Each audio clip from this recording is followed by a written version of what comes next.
my master's right after that without any prior industry experience. I wanted to specialize in aerospace materials and composite materials and aerostructures.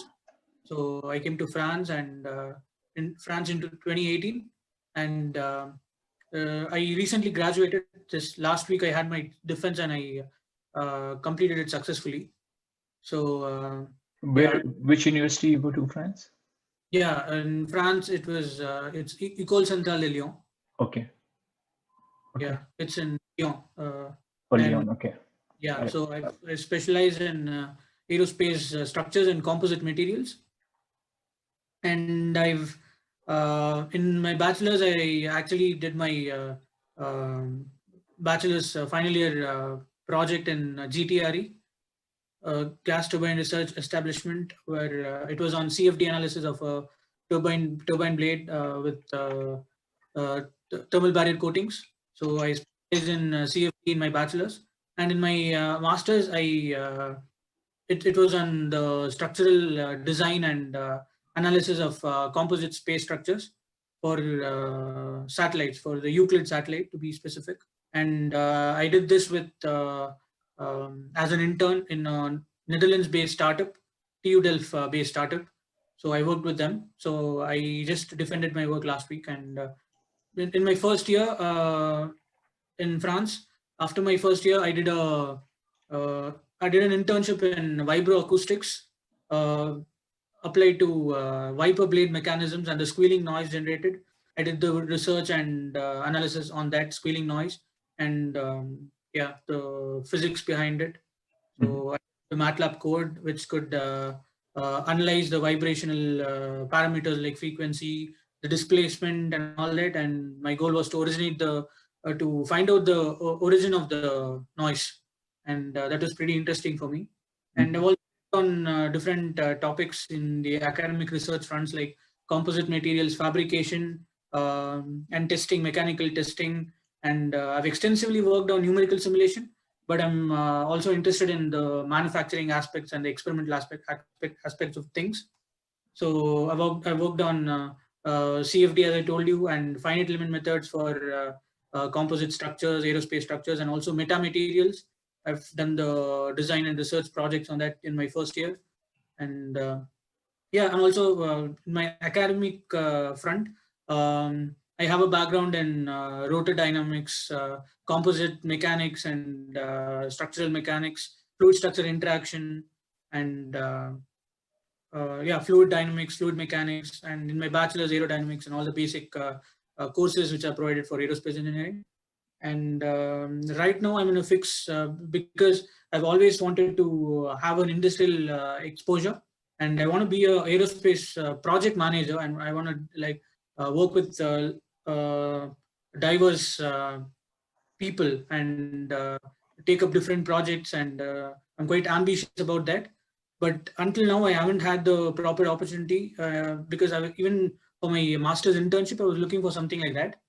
I had about more than 450 internship applications, and initially my applications were all kind of I used it with a normal CV and all that. So I realized my mistakes, and I well, I changed modified all the required things and prepared custom cover letters for each of them. And I also reached out to a lot of people on LinkedIn, just like how I connected with you. And yeah, thanks a lot for connecting with me, by the way. And yeah, so I reached let me ask you this question. What do you want to do from here? So you're graduating, you're already graduated. What's your plan from here? My plan is... or what you're looking for? Well, to give you a base about that, I had a PhD offer, which was given to me, Marie Curie PhD offer during April, which I turned it down because the topic wasn't of my interest. It was on active control and all that, active control of vibrations for transmission and gear components. But I'm more interested in the manufacturing and materials of things for aerospace. So I either want to do a PhD in this, or I want to like delve into the industrial scenario and I want to start as a like probably a manufacturing engineer or you know as a So junior project manager or something. So these right. are the paths which I have in mind. I don't know which to focus more on, and I haven't figured it out, Mr. Dr. Pand. So one thing I will ask you is, um, were you not able to choose a different topic under that fellowship? You're not allowed to? Um, well, actually, in Marie Curie scholarships, the thing is, it's done with a collaboration of different universities in different Mhm, places in France. And this topic, this Marie Curie fellowship, which was given to me, it was in university in Italy, a university in France, and a university in Germany. mhm, So it's a rule that you shouldn't stay in one place for more than mhm. 2 years or 1 year. And the my interested topic was in France. So, and since I've been living in France for a couple of years, I couldn't choose that. So my professor, he suggested me to go with the German thing, but the topic was totally different from my expertise and also my interest. Okay. So that was a yeah. Okay. So again, coming back to the next question, when you say you want to find a role in this area, are you having trouble finding a job, or you? This is like a, because the reason I ask you, because looking for a job is a standard process, right? You Yeah, have to go through application process. I don't know much about how France is dealing with the COVID and the job economy and all that. That's other thing that, many people say this is also not the right time to graduate because of a lot of things, right? exactly. Yeah. So Even I you, had a lot of yeah, yeah. So what I'm saying issues. is you have to go through it. You have to deal with that, right? Yeah, The only question comes is let's say if you're, how long you can stay here without a job? yeah. No, I'm asking you how long you can stay here Okay. without a job. Yeah, actually, in France, for Indians, it's like if you do a master's here, you get 2 years of job search visa. It's called APS in France. Okay. And because of COVID, they've kind of changed it. So I have like 4 years to apply for this job search visa. Uh, and yeah, so I can either go back to India and apply from there in France. And if I get a suitable opportunity, I can come back. But that is a risk because if they call for interviews and all that, Yeah, yeah. although most of the interviews are online, but still, this is quite a risk to be taken. So, Okay. speaking of COVID, even I had a lot of problems with that. As I told you, I reached out to a lot of people on LinkedIn, applied to a lot of companies, Yeah. and I got interview calls with Volvo and TNO from Netherlands, the research organizations and all, and even Hinkel, Germany. I got an offer and they asked me to wait for five months because they didn't ask me to wait, but the administrative process for that was 5 to 6 months long. And that exact I got the offer in March, and so I had to had that gone well, I would have started my internship with Henkel November 1st. So Mhm. that got Mhm. cancelled in the last moment. So I had a lot of interviews and a lot of rejections and a lot of No, no, cancellations. right. No, Yeah. no, yeah, yeah. No, no, but this is going everywhere, right? You have Yeah. to, Yeah. Yeah. this is like not nothing, this is not new to you. This is going anywhere, everywhere. So, but, that is actually, to be honest with you, I don't know what to say, but this is up to you to decide how long you can wait. Because honestly, looking at your CV and talking to you, I don't see you being a student um, who would choose to go for a PhD unless you are pushed into this. To be honest with you, I think you Mhm. would be a much suitable person who wants to go to an industry and work there. And Mhm. looking at your CV also. Okay. So at this point of time, I think only thing I can sense or say is I don't know what's your situation is financial and all that, but I mean, looks like you had a couple of interviews already and all that, so you can keep applying, um, and go from there. I don't see anything wrong in your CV or anything like you can do different. I think your CV is well written. I don't see anything that any advice that I can give you. It's a typical master's CV that I have seen, and and you have all right tools there, and a skill set there that you have mentioned. So, but the only thing I would say is, let's say if you decide to go for a PhD, make sure you have all the right information, that how long it's going to take, as you said, the topic and all that.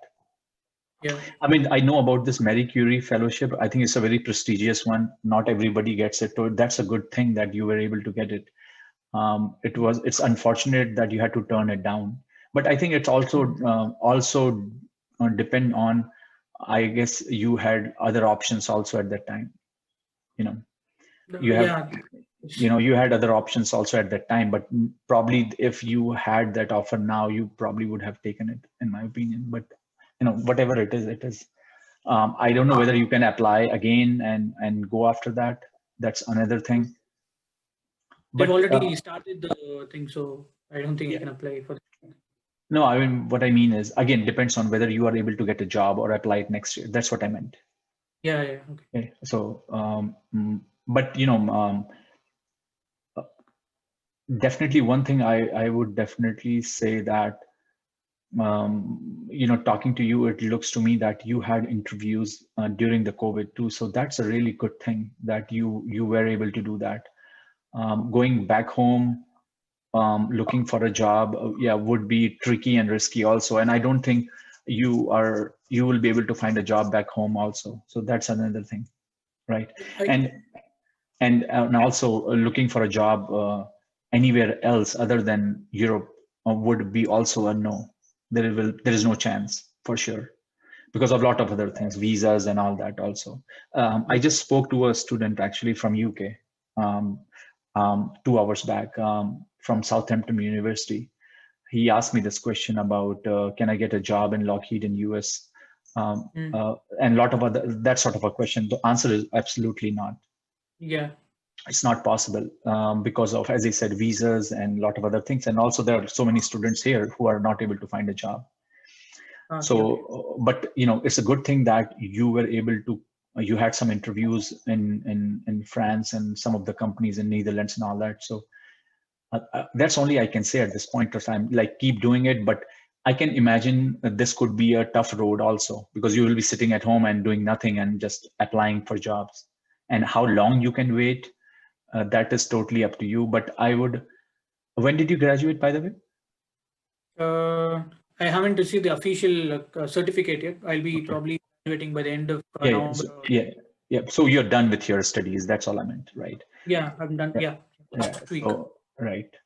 I would definitely advise you one thing is, rather than just staying at home and applying for jobs, try to find, if you can, some sort of a project work or something in your university with some professor or something, if you can.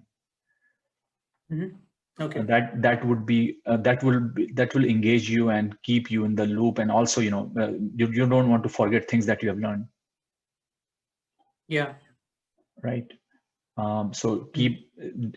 make sure you do that. And rest is totally up to you. This is a normal process that everybody is doing, applying for job and just wait. So I don't know Yes. what I'm going to say different here. But as far as if your question was, let's say if you are not able to get a job, let's say how long I can wait, I should wait, what is this future, what should I do? Because I don't want to go back to home and not have a job. If these are your questions, I would definitely advise you that have a timeline where you can say, okay, I'm going to look for a job until this point, and after that, I'm going to look for plan B. And that plan B could be, as I said, go for a PhD program, look for it, uh, or something. Yeah. If I can interrupt you, Dr. Yeah. Pandey, speaking of PhDs, as I told, I've already kind of shortlisted about 7 to 8 PhDs in Europe, which I'm thinking of applying, but I don't know Hmm. if no. Yeah, But you don't know what? that as a plan B. Okay. Yeah, have that as a plan B. But thing is, if I commit to a PhD, it in Europe, in France, it takes 3 years. That's So that's the shortest PhD ever. yeah, yeah, yeah. Yeah. Yeah. But So but for me, it seems like quite a long time to be committed in one single project. Although I'm like too interested in doing research stuff and all that. I say this very often, and I will say this again. Don't do a PhD if you're not getting a from your heart. Don't do it. It will be terrible. Trust me. Okay. It would be the extremely challenging thing that anybody will do otherwise. Mm-hmm. And I don't know how you can do your PhD with half heart because it's not like masters. Yeah. I don't know whether when you say they have a 3-year PhD program, let's say you are not able to do research, what your professor is looking at, what they do then. I mean, US, because here there is no timeline. I mean, I know people who have done it 7 years. I know people who have done it 8 years. I know people who have done it in 3 or 4 years. But the Mm. standard time is 4 years, 4 to 5 years in US standard. Okay. But Mm. I am just wondering, like, how does it work if you don't do a job? They can't give you a PhD right away. So, PhD would be a totally different kind of a beast. So before you commit to it, make sure what you're getting. So I think that is the right thing when I hear from you that you quit that is fellowship because that was not in your area. I think that's the right thing to do. But Yeah. then as I said, quitting could have been different reasons, but you said, right, I'm more interested in this materials in aerospace and all that. If that is what you would like to do, I think if you are interested in that topic, make sure you go after that topic if you are going for PhD. Yeah. Those are Yeah. all the topics which I shortlisted, by the way. Right. Yeah. Then you would be fine, but you have to understand the PhD is a totally different kind of thing, right? Yeah. You can say 3 years is a long time. Trust me, 3 years for a PhD is, I mean, I don't know how you can finish your PhD in 3 years, to be honest. I don't know how the system works because in US it's like 4 or 5 is common. Yeah. Yeah. Yeah, and then also some professor thinks 4 years is the less time. Mm. Yeah, but the thing is, Dr. Pandey, is after the PhD, I'll be in the same situation, right? Whether to go for a postdoc or go for the industry. So it again comes to back to square one. So that, It all depends on what is the situation at that time. Again, so yeah, coming back to my point, you're not doing PhD because you can get a job.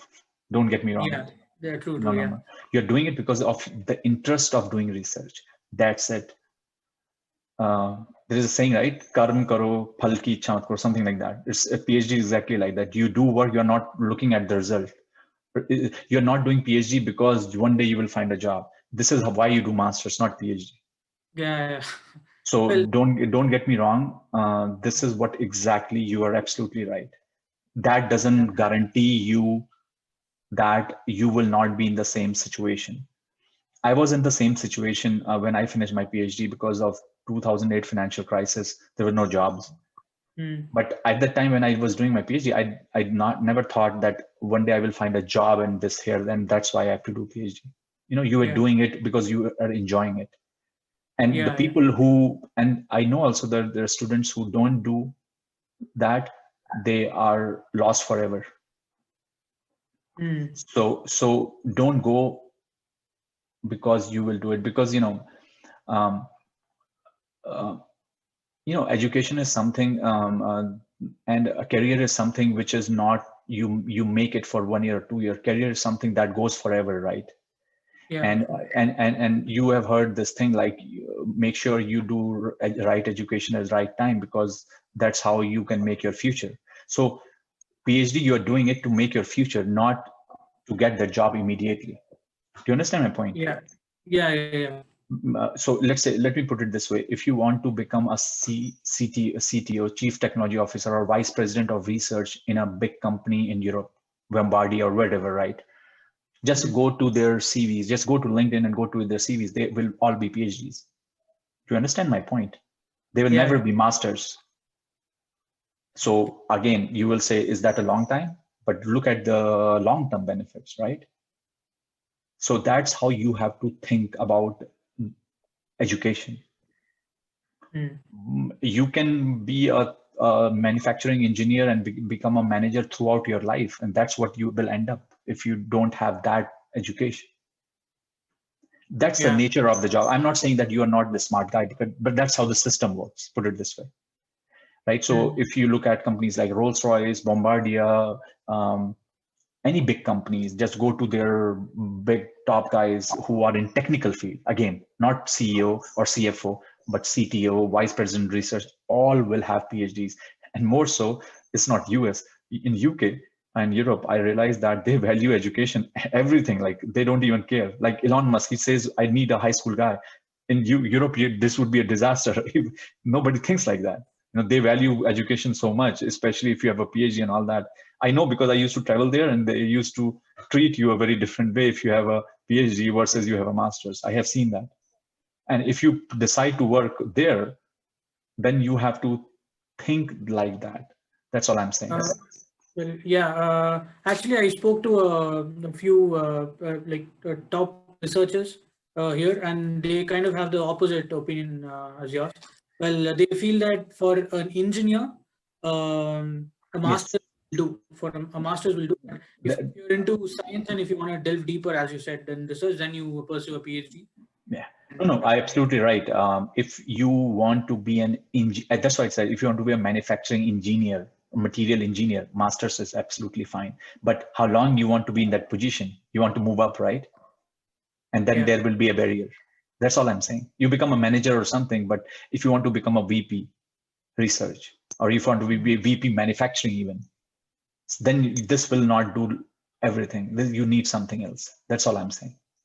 All right. Yeah. Yeah, but again, this is a bigger picture. I'm saying I'm not saying that I'm not here to tell you how to find a job in next 2 months. This conversation is not about that, Okay. right? This conversation is about how you can get out from this state and then build up a career. Because there is no, to be honest with you, I can't tell anybody how to find a job. I can't do. There's no way. I mean, you are the best person to tell me actually how to find a job in 3 months. I can't be but I'm not the right person.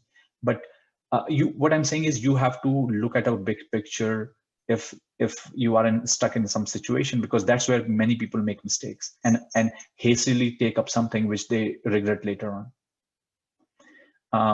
In your case, I think, as I said, you keep applying, looking for a job or something, and uh, go for a PhD only if you feel like doing it. Because trust me, if you get into the PhD thing, you are absolutely right in saying is what will I find able to find a job, because this is why you are doing PhD, which is okay. That's fine too. That's fine. I mean, you have your own ideas, but yes, you are absolutely right. You probably could be in worse situation, because then you will be specialized and people will be like, I don't have jobs, right? Yeah, I that mean, was right, my right. No, absolutely. You could be like, because okay, even if I do a PhD, I want to end up in the industry. So that was my concern. So if I specialize in one particular topic, everything narrows down the opportunity. So that is quite yeah. I mean, good. look at like when you graduate from bachelor's, you can work at Infosys and you can work for HAL, you can work for any company, right? That's how diverse you are. But Yeah, PhD people, they don't go and work for IT company. So yeah. that's what it is, right? So yes, you are Mm. absolutely right in saying that. I agree completely. So there's another way, another thing that you probably can do, and that could be right thing, and that could also help you, in my opinion, in what you're thinking, like this program manager thing. Go for an MBA program. It's not a bad idea, to be honest with you. It's a really good idea because an MBA is so versatile. You can work for a aerospace company, you can work for a ketchup company, you can work for any company, because a program manager, everybody needs it. Any company needs it. Doesn't matter. So let's say tomorrow COVID comes in and something happens and you I'm get laid off. But for MBA is so versatile, you can find jobs anywhere. Mm. You understand my point? And an Yeah. MBA in Europe is like 1 year. It's not even 2 years, 3 years. Mm. So that could be another incentive for you to do an MBA probably. And as I said, in looking at your profile, everything, MBA might work. And if you look at people who are program managers, they are MBAs actually. They are not masters of engineering or something. They are mostly MBAs. Mm. And I know a couple of my friends after PhD, they decide to go for MBA and become program manager. I know them. Okay. Yeah. So that's another way to think of, why to then worry about all this thing? Then let me finish my MBA, because as I said, MBA is very versatile. Yeah. Do you think I should pursue an MBA like right after my master's now, or like should I like have some industrial experience and then go forward? Uh, Because industrially speaking, if, I speak to if quite a few people in the industry also, and they all did their MBAs like after a few years of working. So they I said, mean, if again, coming back to the point, if you're able to find a job, then you will do your job. Why you do an MBA then? But yeah, what I'm saying is, or if you, let's say you do your job later on, also you can decide and do an MBA. You can say, I want to rise up, right? I want to become a CEO of a company, whatever, right? You can mm, do.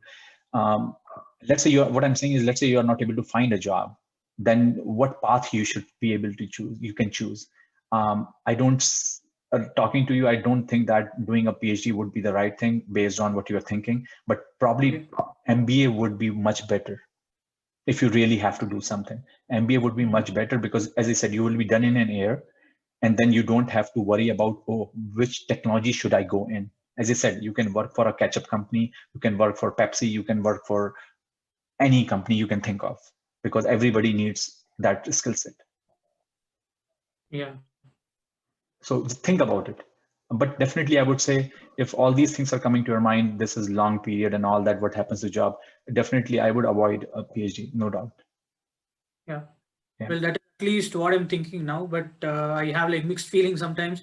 Sometimes I get this Yeah. sudden drive for the research, and I feel like okay, PhD is the way forward. But again, so each day I have No, like no, a bit. yeah, this is very common in during COVID.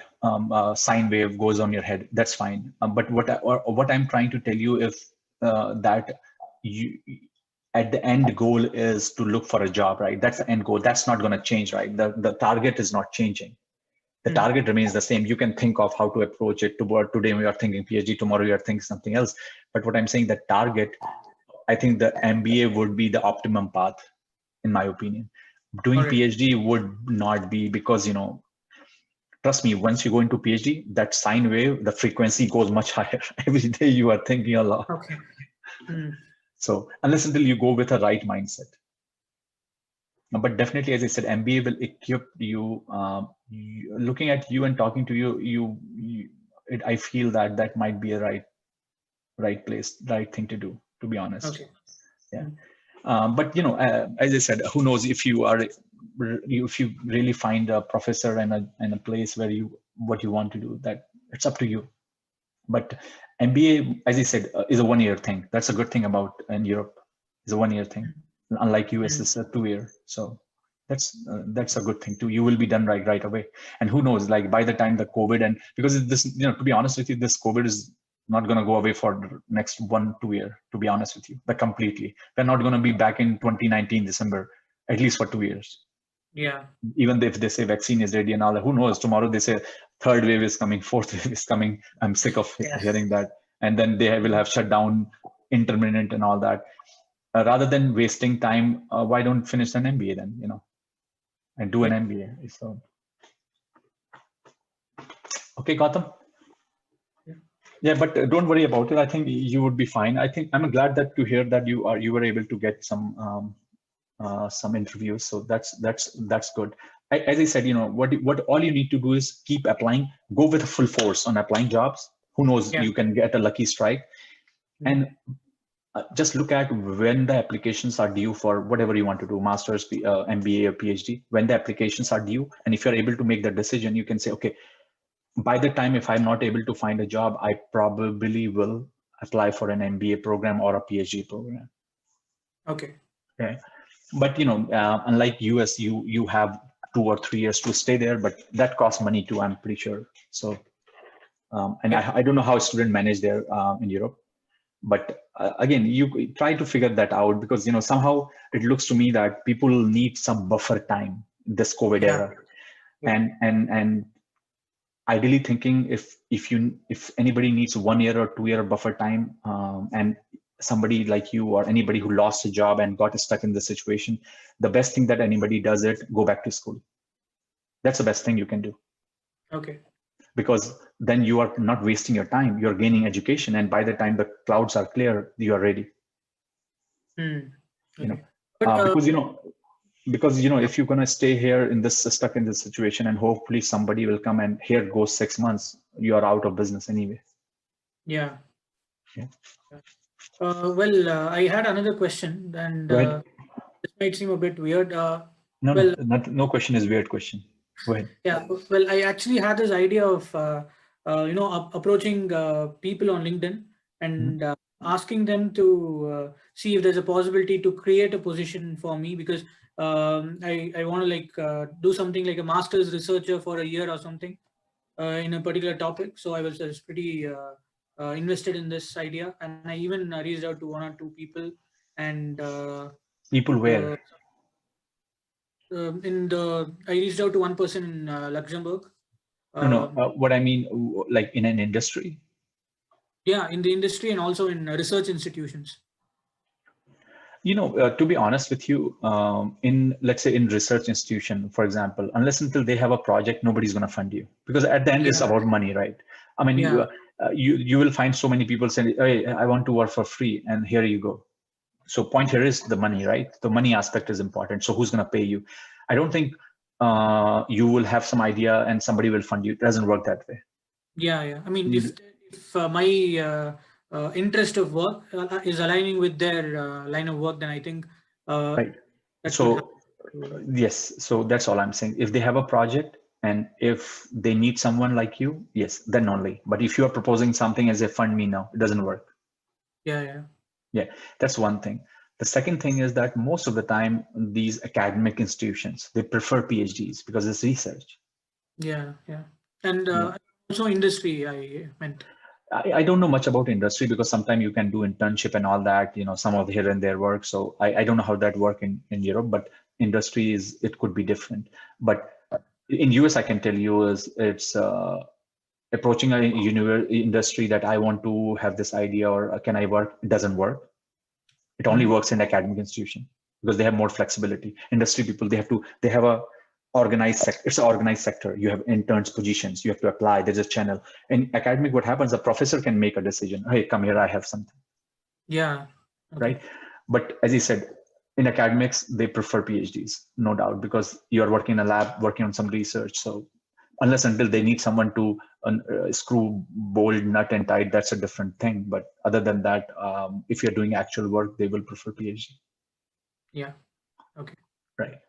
But as I said, the best thing for you is probably in your own institution, find a professor who needs some help with his work, his or her work. Yeah. Who knows? It may work. But it's also, you have to understand, there in these times there are so many people who are out of jobs and can't able Yeah. to find a job. Trust me, professors have no problem with supply and demand at this point, Yep.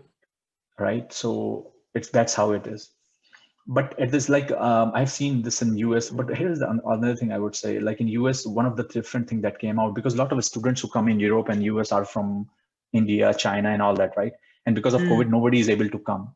So a lot of Yeah. students who are not able to find a job are going back to PhDs now. Mm. Going back to PhD, or who have lost their job, and professors have no choice but to hire them. That's a good thing in that sense, because these students are being absorbed now. So in your case, I know for sure, I have spoken to a lot of students from India who were applying for a PhD program, right? And professors come, they were all set to go. COVID hit, they were not able to come, Mm. and they said my PhD has been delayed or I've been cancelled. So who are those people who get those positions? Of course, those are already there. So Yeah. that also gives a chance for you to probably, as I said, rethink and do that. That's what I'm saying is, this is the time when you probably have to rethink few things. Yeah. Okay. Yeah. But as far as industry is concerned, market is so dicey right now. I will be amazed, and especially the few sectors like aerospace going through really bad time, especially the civil aerospace sector. It's the worst time ever. Worst Yeah. time ever. Any come, I mean, here they're laying off like thousands in US and everywhere, and then it trickled down, right? Their OEMs, the people who Mm. make parts for that, they lay off and all that. So I Okay. Automotive, I don't know, more or less the same, I guess. But aerospace is definitely not a good place. Yeah, it's taken a back seat now. Oh yeah, definitely. Aerospace is worse right now. Civil aerospace is in a bad position, and I don't know how when it's going to improve. So that's the other thing too, that when you're sending your CV or something, try to make it like you have a certain skill set. So let's say if there is job, right? There is a job in automotive, or let's say a company which is making ventilators for COVID. Mm. I'm pretty sure they need person who has CFD background, because that's what it is. The analysis is all about, the airflow. How you can, change your CV and mold it, rather than looking like a person from an aerospace sector. It should look like a person has a background in fluid dynamics. You understand my point? Yeah. Mm, Revise it.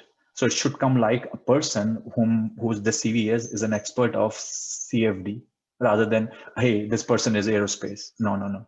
Should look Mm. like